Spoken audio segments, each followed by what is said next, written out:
Welcome to MONII's Live. Happy Valentine's, everyone. Hope everyone is okay today. My name is Monica, and along with my partners, Eve from Canada and Tanya from Portugal, we are here really to pursue our journey to inspire you all with one story at a time. So today is hopefully we're going to find that our story should inspire everyone.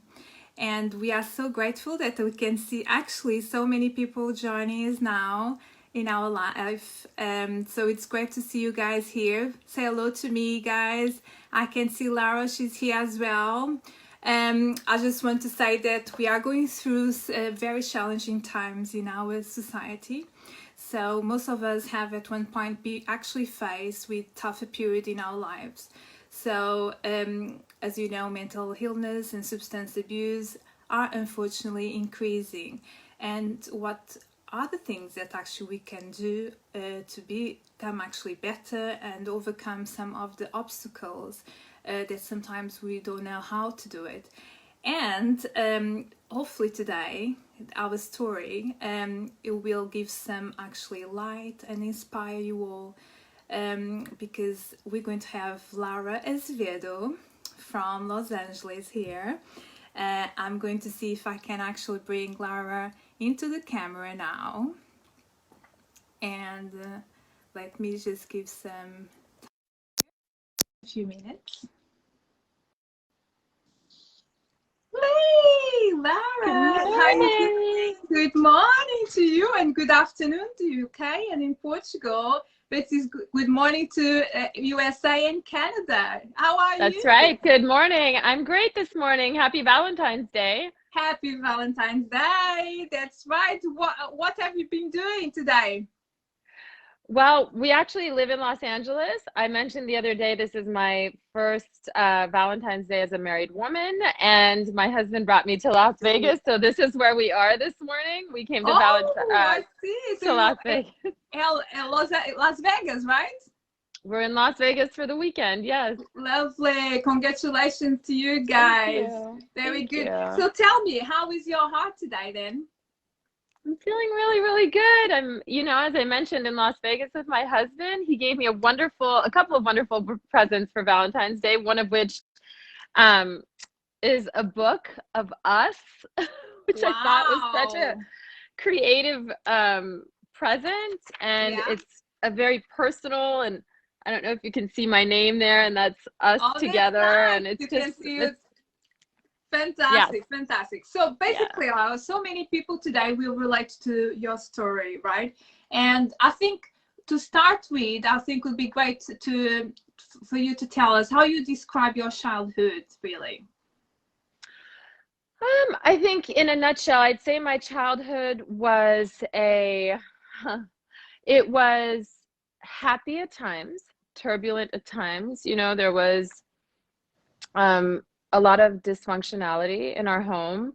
I was raised by a wonderful, wonderful superwoman mother, who I love and who I consider one of my closest, bestest friends in the world. I think she's the best person on the planet, actually, along with my 19-year-old daughter.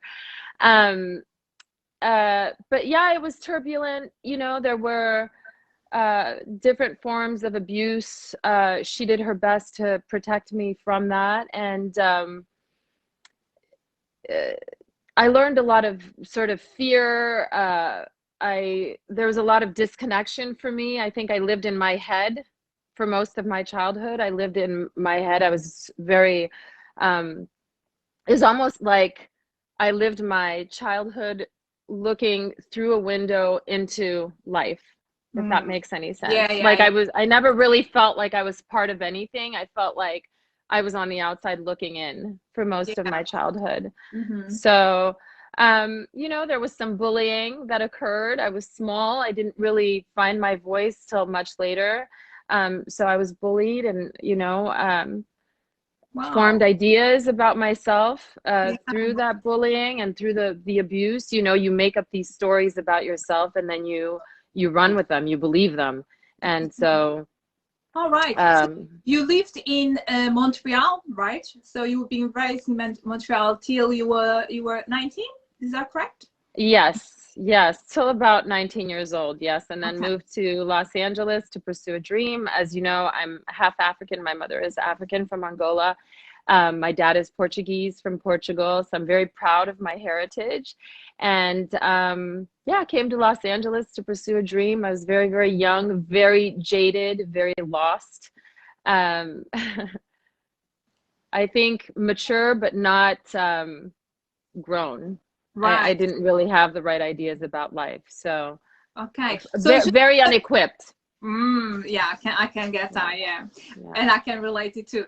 But can you just explain to us, in terms for our audience to understand, when actually you starting having problems with drugs and alcohol, and also to make sure that we understand your childhood, the problems you had. So was it actually in LA or in Canada? No, the use of drugs and alcohol came in very at a very young age for me. And I think I had my first sip of alcohol at 9. I remember feeling some form of, an altered mind and feeling kind of weird, as I described it at the time. Um, I really started to dabble when I was about 16 years old. And it was one of those things for me, which I actually reflect on now and think about and remember that it never occurred to me to question whether or not this was good or bad or the right thing to do or the wrong thing to do. It was just sort of like, try this, and um, I was willing.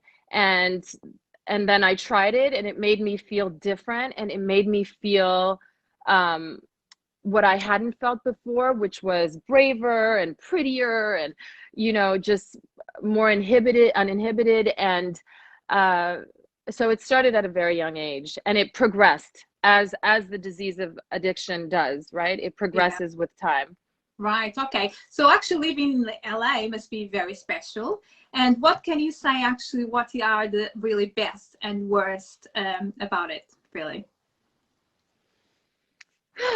Okay, so I'll say the best part about living in LA, there's so much because I love Los Angeles, and clearly this is my home now. So I've been here for over, 20 years. So I love Los Angeles, love the weather, of course, love the people. I love the resources. It's such a rich, rich place. There's just so much available to us. Um, Hard to point to the downside, but I think at this point I'd have to say the homelessness. There's just so much homelessness in Los Angeles right now that it's impossible to ignore. And I think um, it's just really hard to look at and see everywhere. So many suffering people and people living, below living conditions. Yeah, that's right. So basically, when you were actually living in that vicious circle of the drugs and alcohol in LA, what actually was the toughest part, or like an example that you can tell us when you actually were at the really rock bottom, and then you decided, I have to do something about it. What can I do? Give us like something that Well, you. thank you for that question. First of all, I'll say I had several rock bottoms. And one of the toughest parts, there are many external tough parts and really challenging things, many bad decisions that occurred as a result of my addiction and to alcohol and at time drugs, because drugs stopped at a certain point and I just continued with alcohol, gave myself that permission. But I think that so having had many rock bottoms, I think the toughest part for me was all the deals that I made with myself through the course of my addiction, the deals that I would stop or that I would moderate or that I would control it a little better, and never having been able to do that. Um, and not being fully present for my relationships, and at the time for my daughter. I went into recovery when she was 10 years old, and that could be the one regret, if I were to say that I have any regrets. Um, but the rock bottom for me, and like I said, there were many external rock bottoms, but the main rock bottom for me came on a emotional level. It was feeling like I didn't want to be here anymore. Like I truly hated myself. I couldn't look at myself in the mirror. I just knew that I couldn't do life anymore. And I understood that there had to be a better way. And that realization for me came through prayer. Prayer that came out of sheer desperation, sheer desperation, and realizing that I was out of ideas personally. I had no more good ideas. You know, I had tried to moderate, I had tried to quit, I had tried to give myself a month on, a month off, and nothing really worked. Nothing worked. Yeah. And I got desperate, which was a gift. Yeah, definitely, Yeah. definitely, because this is why today you are here. This isn't it? Yes. And Yes. do you think that it's because you had very good close friends that help you to come out of it, or as well, when someone is at that bottom rock, it needs to be really a decision of that person? What do you think? Well, look, I want to say I had a couple of good friends, but I was also in a very self-loathing part of my life at that point. And, you know, when you're in self-hatred and you're not loving yourself, as I mentioned the other day, it's like the decisions that you make for your life, including the relationships that you bring into your life, are not going to reflect self-love. But that being said, I can't really say that I could make that decision, or no one could make that decision for me. I couldn't have done it. As much as my daughter is the most important person in my life, I couldn't have made that decision for her. I had to make that decision for myself. It's addiction. It's, you know, it's a disease. So it's not like I can fix it for anybody. Yes, that's right. So it was a decision that I had to make. And again, I want to give credit for me to God and through prayer, because I had tried to make that decision several times before and it had never worked.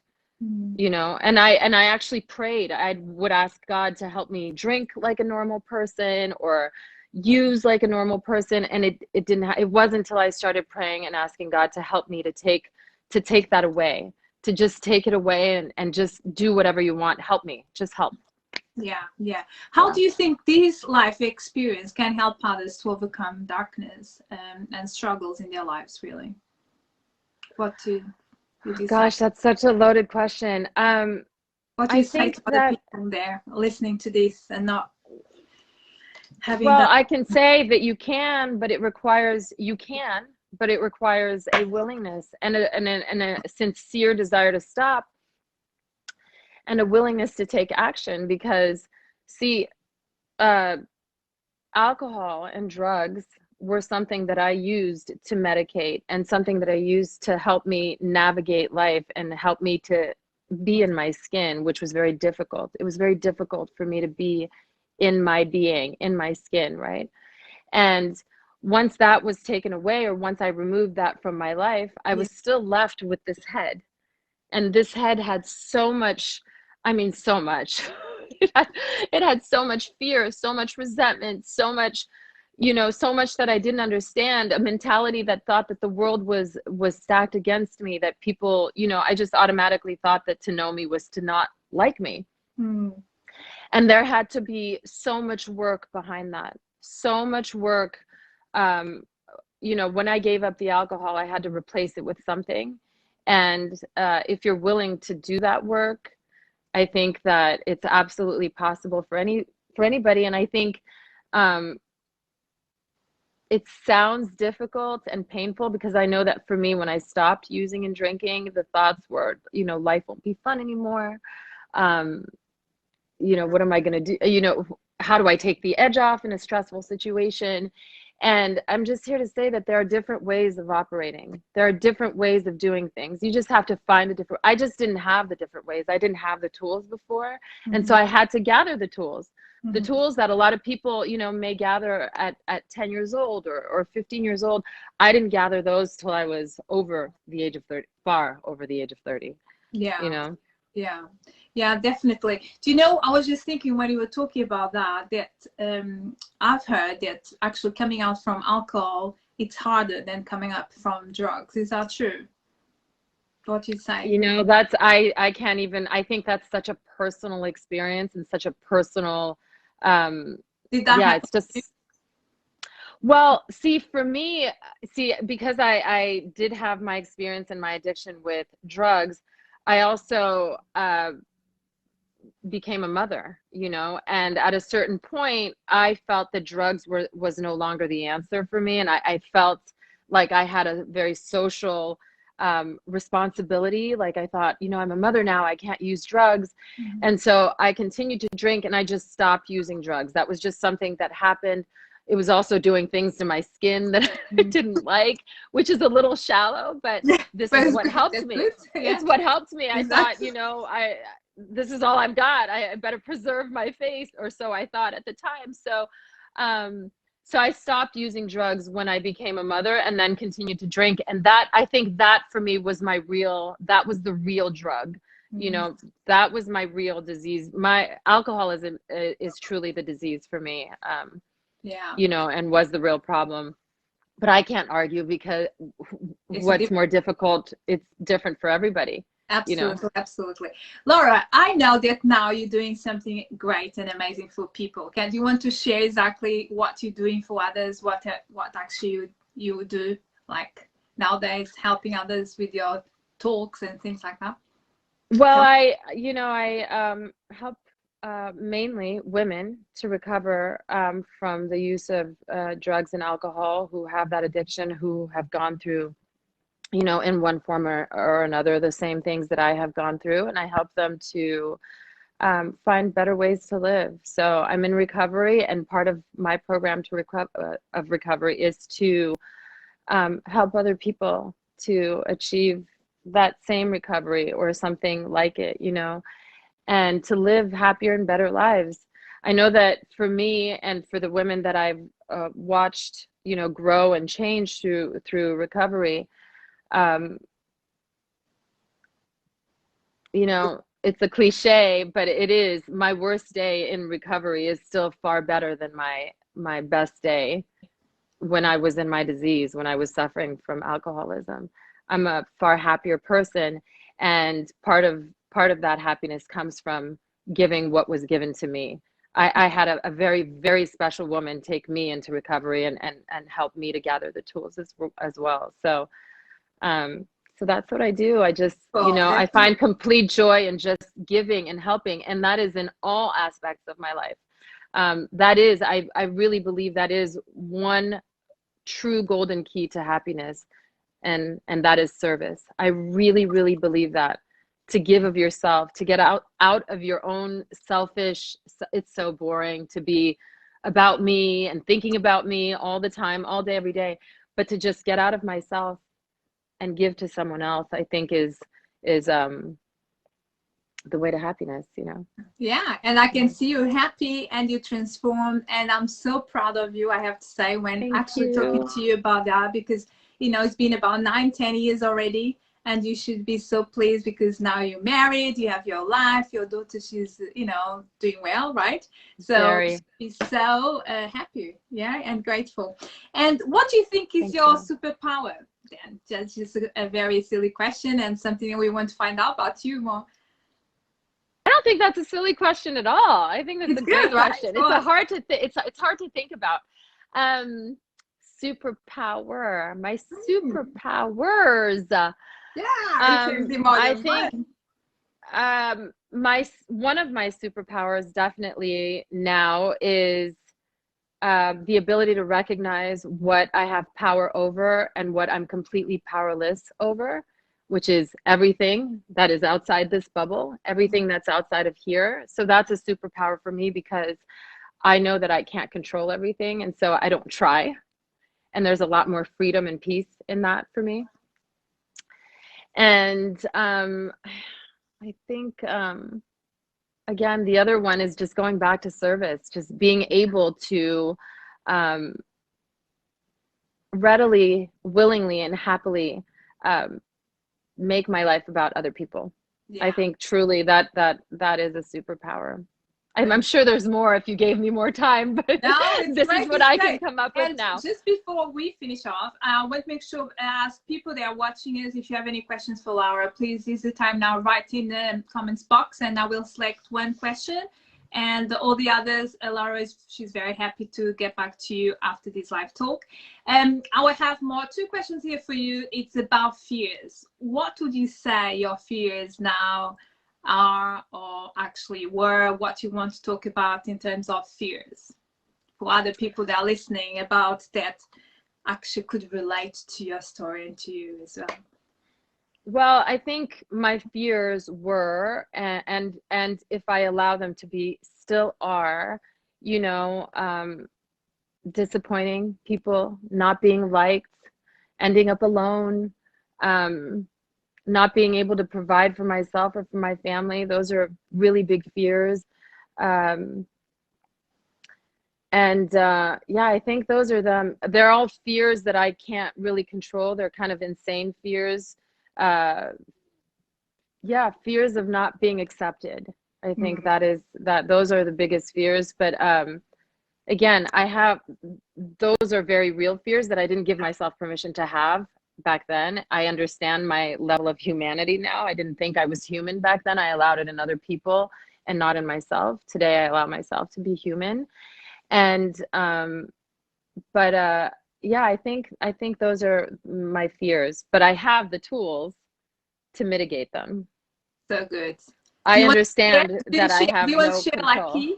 like 1, 2 key tools? You already said you're praying, and do you want to say anything else, like as a tool, technique for someone listening to us? Yeah, I pray, I meditate, as I said, and you know, I trust God. So when I came into recovery, I came in believing in God, and the biggest distinction for me in recovery was learning how to trust God. For me, I mean, people have the universe, energy, whatever it is. For me, it's God.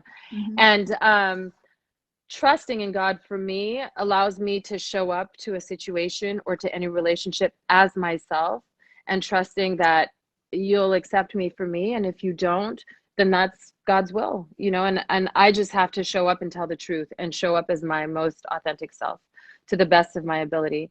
And I really trust God for me, and trusting my higher power, a power greater than myself, enables me to just be okay. Yeah. It's okay, because I'm not for everybody, and I understand that, and not everybody's for me, and that's okay. It's okay. And that's okay. Yeah. It's all okay. Absolutely, absolutely. Oh my God, I'm loving talking to you, Laura. I know we are almost finishing here. I have one last question here now for you. What would be the 3 key takeaways that you want to leave to our audience today? And special because to inspire people really that might currently going through struggles and addiction. What 3 takeaways you want to leave really to them? I think my first would be, as I mentioned a lot through this discussion, and thank you for having me on. This has been such a wonderful conversation.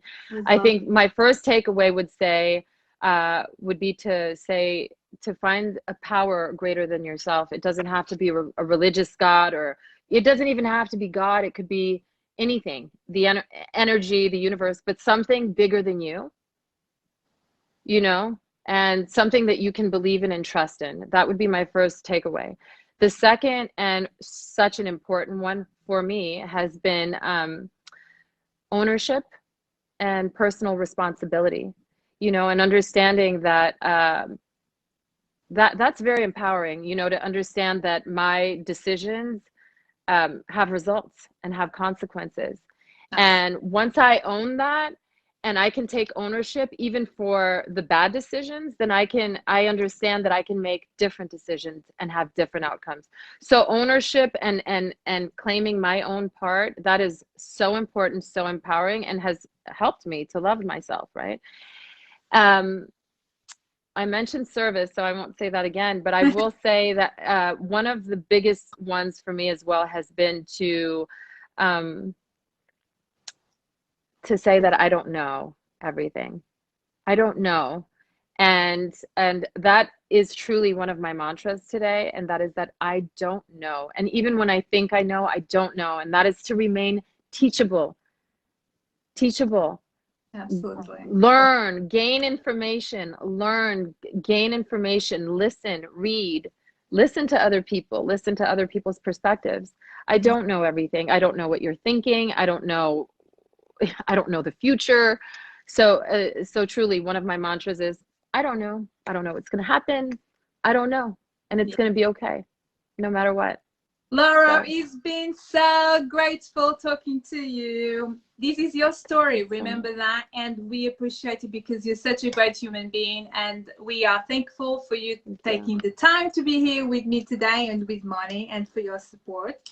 And you know, wish you really the best in life, and make sure you keep it strong and keep helping others, because that is as well what MONII is here for. We're here to actually share different stories around the world from different people that actually can actually touch somehow and connect, give that light and that hope to people. Yeah, thank you again. Absolutely. I hope I've touched someone, and thank you so much for having me on. Bye, everybody. Thank you so much, Bye. Lara. Take care. Guys, Bye. thank you so much for today. I really appreciate you being here. And just let you know, all our talks are now on your YouTube channel. And please do help us to share the stories with your network. And I see you guys in 2 weeks' time with someone else from Brazil, Alper, that will be talking about a different story and from a different country. Bye-bye. Stay safe, guys. Bye, Lara. Thank you so much.